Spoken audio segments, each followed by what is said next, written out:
paz do Senhor, meus amados irmãos, sejam muito bem-vindos a mais esta pré-aula de Escola Bíblica Dominical. Hoje estaremos analisando acerca da conversão de Saulo, que indiscutivelmente foi um dos mais importantes acontecimentos da história do cristianismo. E isso é tão verdade que Lucas, por 3 vezes, ele narra a conversão de Saulo, de tão importante que ela foi. Os irmãos vão ver que é narrado em Atos capítulo 9, Atos capítulo 22 e Atos capítulo de número 26. A conversão de Saulo foi sem dúvidas um divisor de águas. Analisamos na lição passada que, antes do seu entendimento, o seu zelo sem entendimento o levou a perseguir a igreja de Deus de forma implacável. Mas agora estaremos analisando que depois da sua conversão, o seu zelo pela glória de Deus o levou a gastar-se sem reservas pela igreja de Cristo. Saulo, sem dúvidas, foi o maior influenciador do cristianismo da história. E hoje eu gostaria de ver com você acerca da conversão de Saulo de Tarso. E os textos que vamos abordar se encontram em Atos capítulo 9, do versículo 1 ao versículo 9. E eu queria estar destacando alguns fatos importantes acerca da conversão de Saulo. E de forma objetiva, de forma clara, eu estarei destacando esses pontos principais e sempre sinalizando para o amado professor, a amada professora, acerca de qual ponto estamos e quais subtópicos estaremos discorrendo. E o primeiro objetivo geral que temos aqui é apresentar a conversão de Saulo como um ato da graça de Deus. O segundo é relacionar a conversão de Saulo com a doutrina bíblica da conversão. E o ponto 3, elencar 3 faculdades interiores que são transformadas na conversão. Então estaremos analisando agora o primeiro ponto, a conversão de Saulo, um ato da graça de Deus. A conversão de Saulo e sua experiência sobrenatural. Então a conversão de Saulo e a sua experiência sobrenatural foi sim um ato da graça de Deus. Porque notem os irmãos que no versículo 1 e no versículo 2 do capítulo 9, Saulo ele está respirando ameaças. Ele respira ameaças e mortes contra os discípulos do Senhor. E ele vai com carta branca agora para ir até Damasco, para caçar os crentes, prendê-los, açoitá-los e os que não negassem o nome de Jesus, até os matar. Então note que Saulo ele não está fazendo nada para que pudesse ter um encontro com Cristo.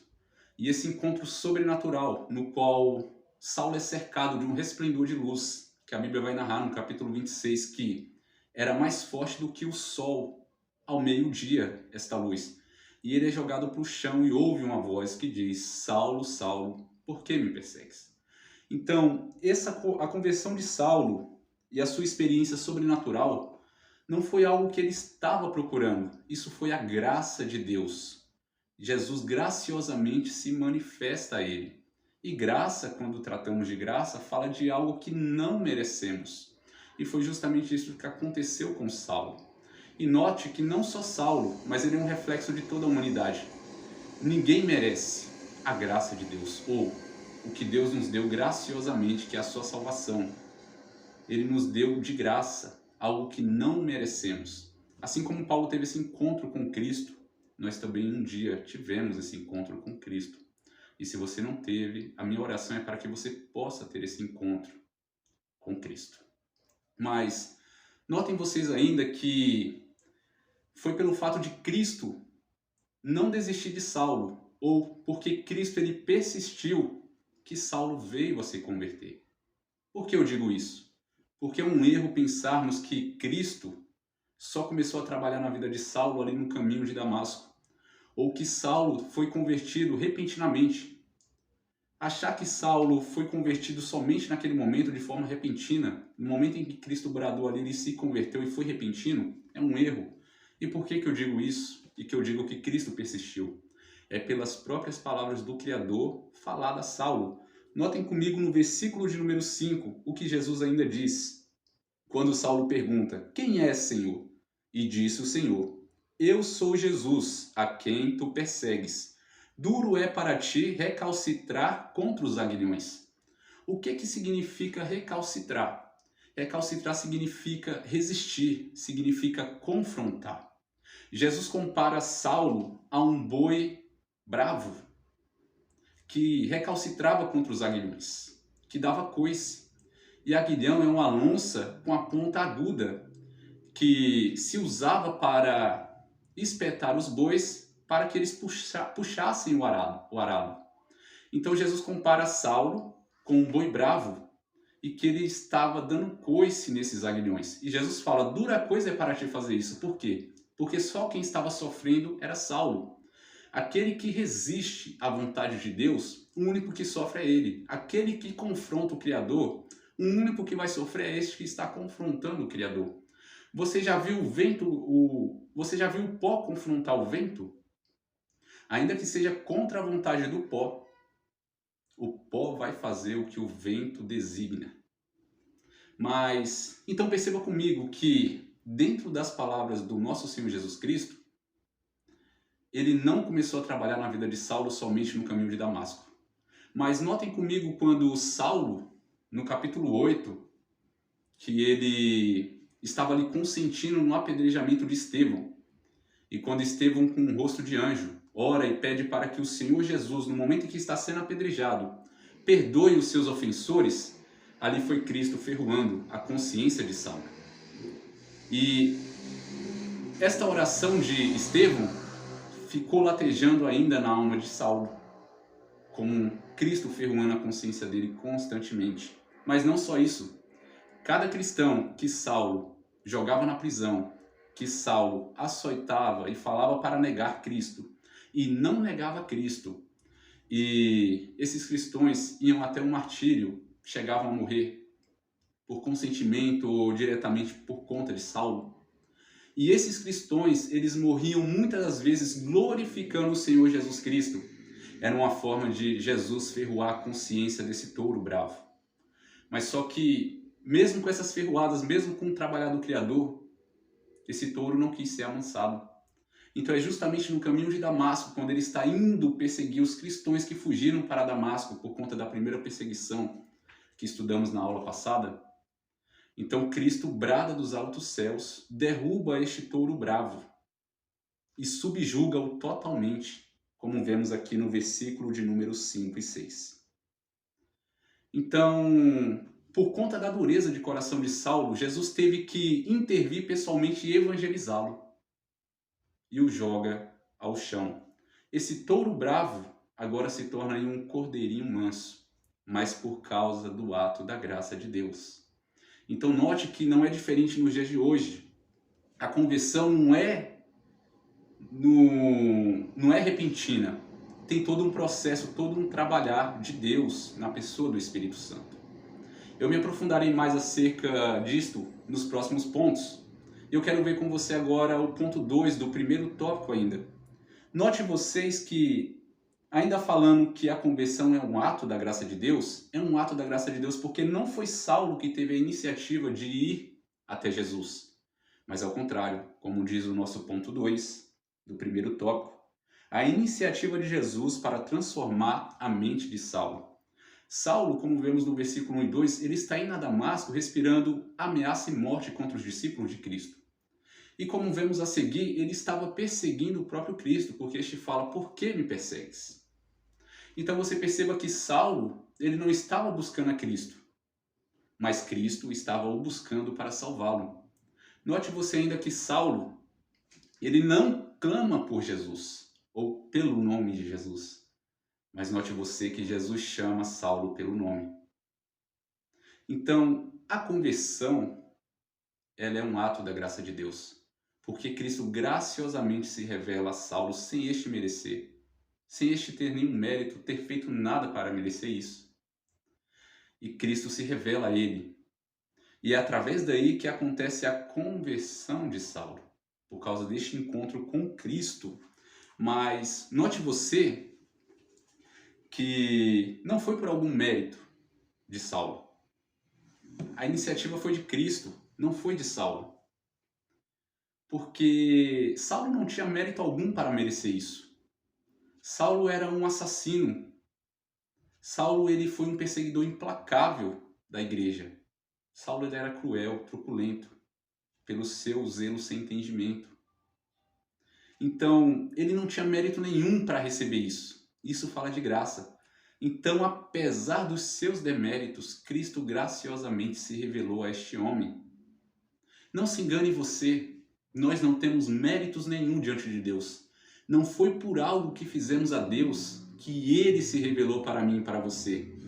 Assim como Saulo, ele é um reflexo de toda a humanidade, como estávamos antes de Cristo. Caídos, prostrados em todo tipo de pecado e iniquidade contra o Criador. É bem verdade que nem todos chegam ao fundo do poço, mas Saulo é um reflexo da humanidade sem Cristo, cego.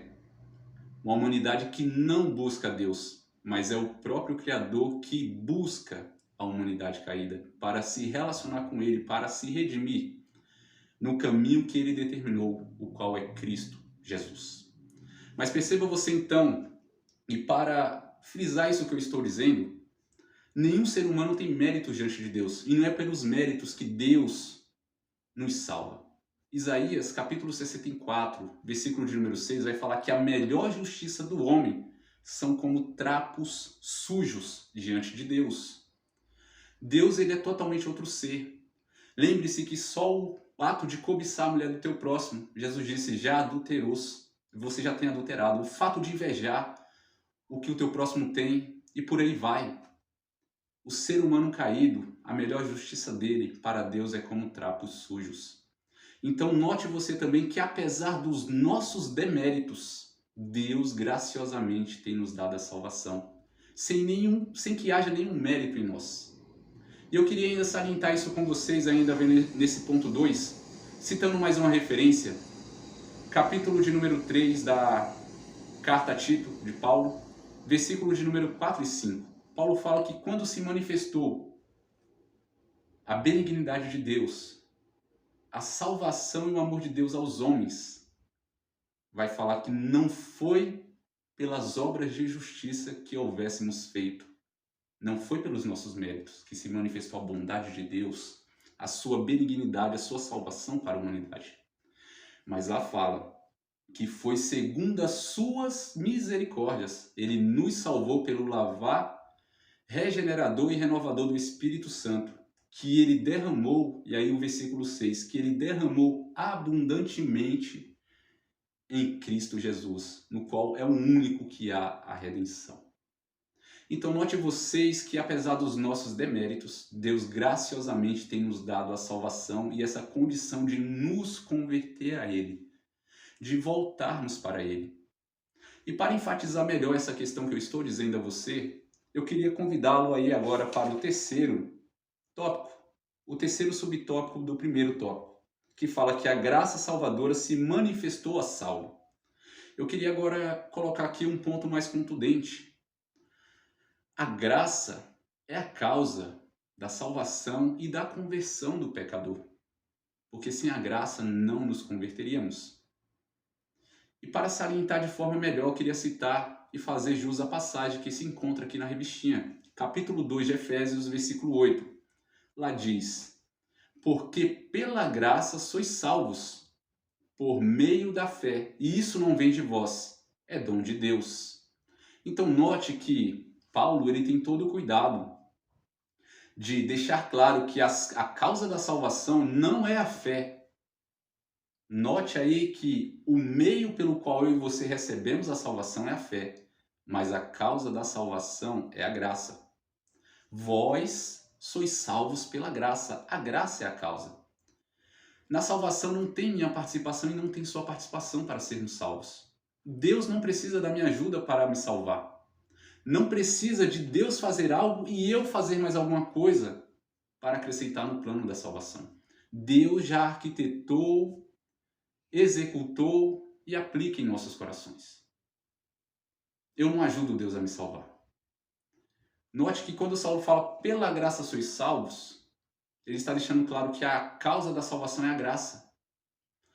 E eu queria explicar isso melhor para você. Deus Pai, ele planejou a salvação.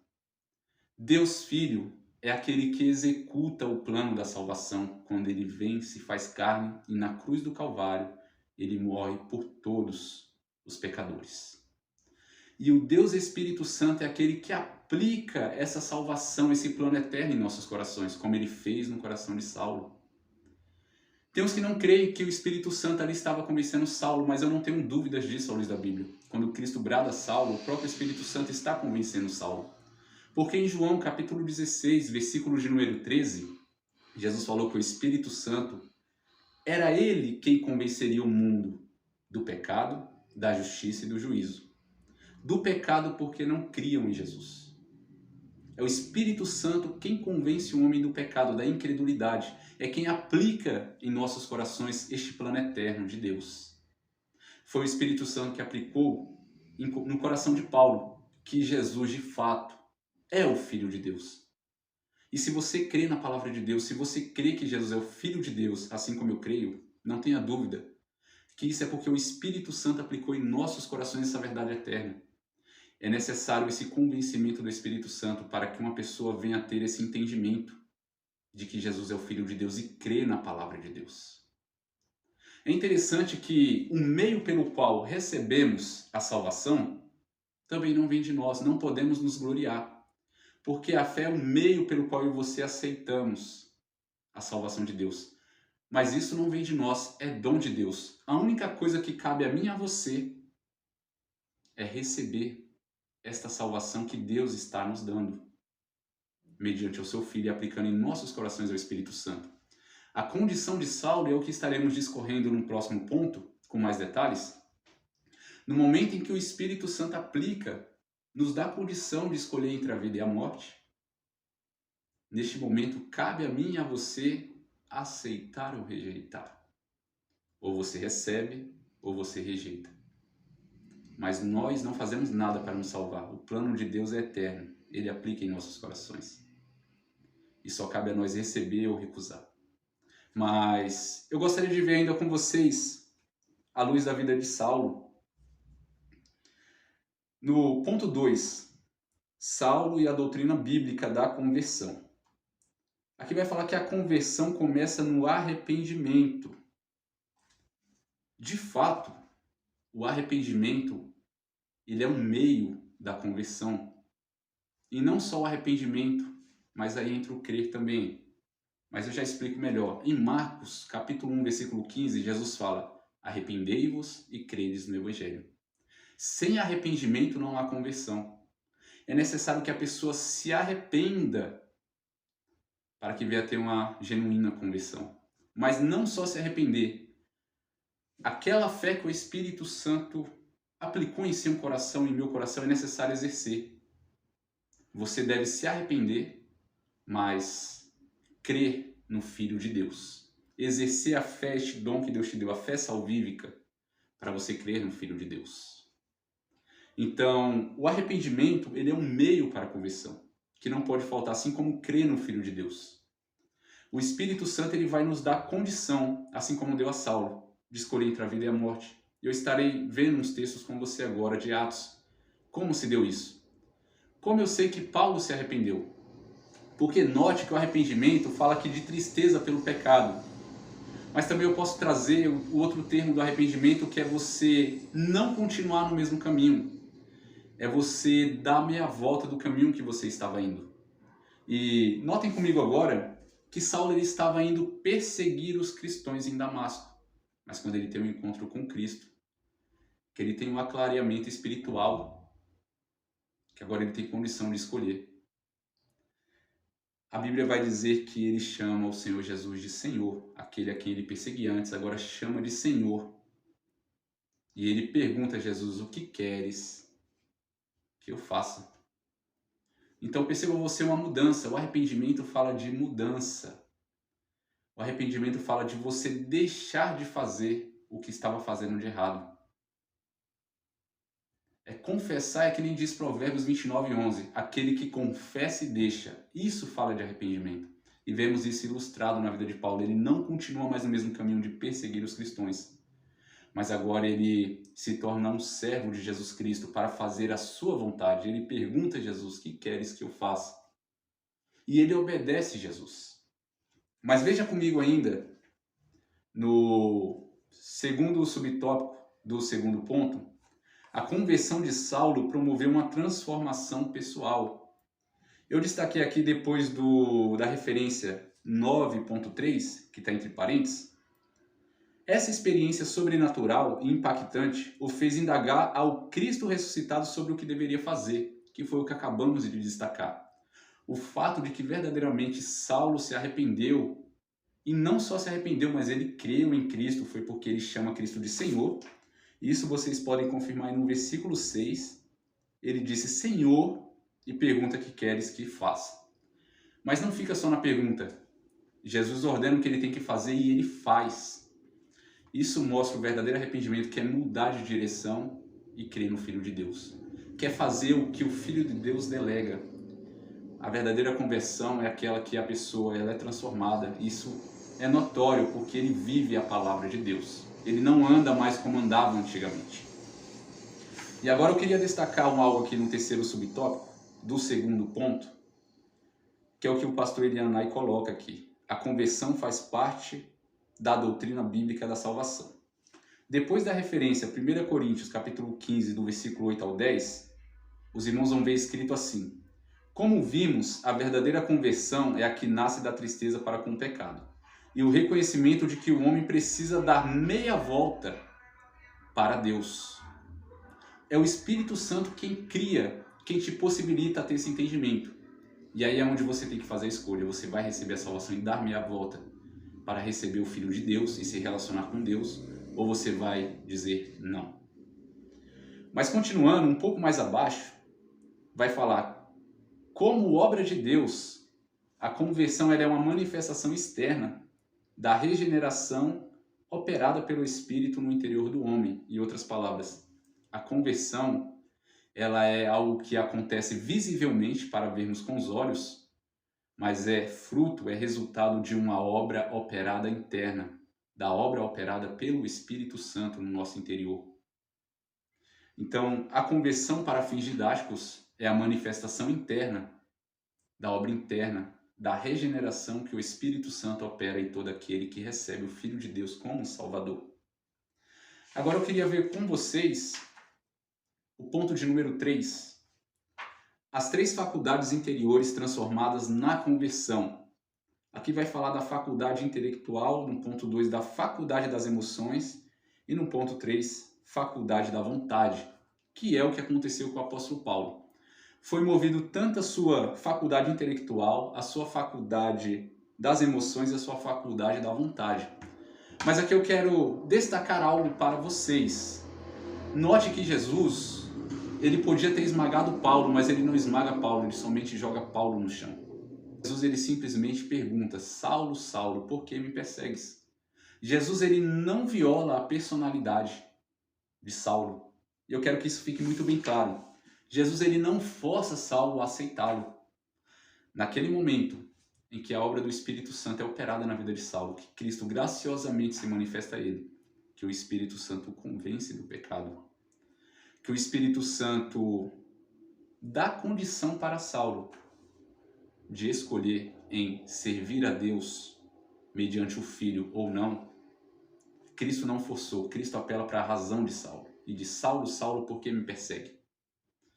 E Saulo ali naquele momento ele teve um baque. Primeiro é a sua razão intelectual, é seu intelecto que é afetado. E logo em seguida as suas emoções. Ele deve ter ficado surpreso que por ele achar que estava agradando a Deus, ele não estava agradando a Deus, que de fato ele estava perseguindo o Filho de Deus. E aquilo nas emoções dele não para por aí. Vai para a sua faculdade da vontade. Ele pergunta ao Senhor, porque foi mexido no intelecto dele. Ele foi tocado na emoção, mas de nenhuma forma Jesus obrigou. Ele teve o entendimento de que Cristo era o Filho de Deus. Agora, o que ele faria com esse entendimento? E aí vemos o que ele fez, por livre e espontânea vontade. Senhor, o que queres que eu te faça? Aqui vemos ele recebendo a Cristo como único e suficiente Salvador, trocando em miúdos. Ele reconhece a Jesus Cristo como um Filho de Deus, como um único caminho. Então, o escritor até vai deixar isso claro, mas irmãos, Deus ele não força ninguém. Deus ele não morreu por uns e por outros não.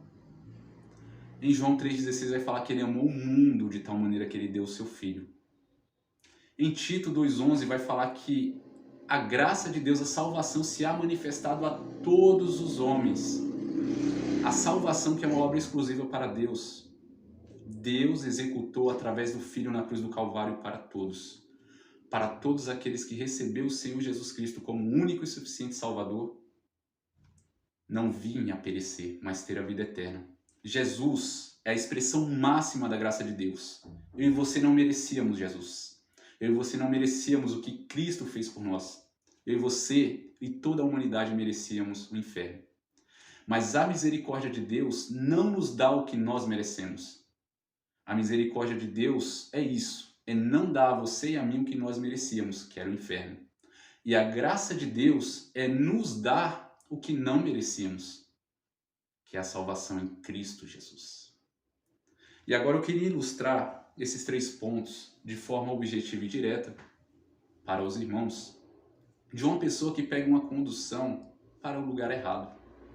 Imagine-se pegando uma condução e indo para um lugar errado, enquanto você não sabe que está na condução, ou no ônibus errado, ou na perua. Você está viajando tranquilamente, mas no momento que você passa a saber que você está no lugar errado, que você está indo para a direção errada, note você que você tem o conhecimento pela razão primeiro, intelectual. E logo depois que passa pelo conhecimento da razão, vem pelo sentimento da emoção. Você se sente ruim por saber que está indo para o caminho errado. E qual é a primeira coisa que você faz? Que aí vem no terceiro ponto, a faculdade da vontade. Você logo quer descer daquela condução, daquele ônibus ou daquela perua, para poder pegar a condução certa, para o caminho certo. O arrependimento, a conversão, funciona mais ou menos assim. É quando você tem ciência que está indo para o lugar errado, você está indo caminhando para o abismo eterno, separado de Deus, sem receber o Filho de Deus. Mas quando você sabe disso, que foi o caso de Saulo, foi o meu caso e certamente foi o seu, você não quer continuar pelo caminho do abismo, você dá meia volta e você agora começa a ir pelo caminho correto, que é seguindo a palavra de Deus. Isso de fato é a conversão, é deixar de fazer o que não agrada a Deus e agora ir pelo caminho que agrada a Deus. É arrepender e crer no Filho de Deus. Que Deus em Cristo te abençoe, que você possa ter uma boa aula. Espero de alguma maneira ter contribuído mais esta vez para a sua aula. Se você gostou, me acompanhou até aqui, ative o sininho, se inscreva, porque se Deus permitir, pela graça dele, estarei lecionando essas aulas, continuando semanalmente. Que Deus em Cristo te abençoe. A paz do Senhor.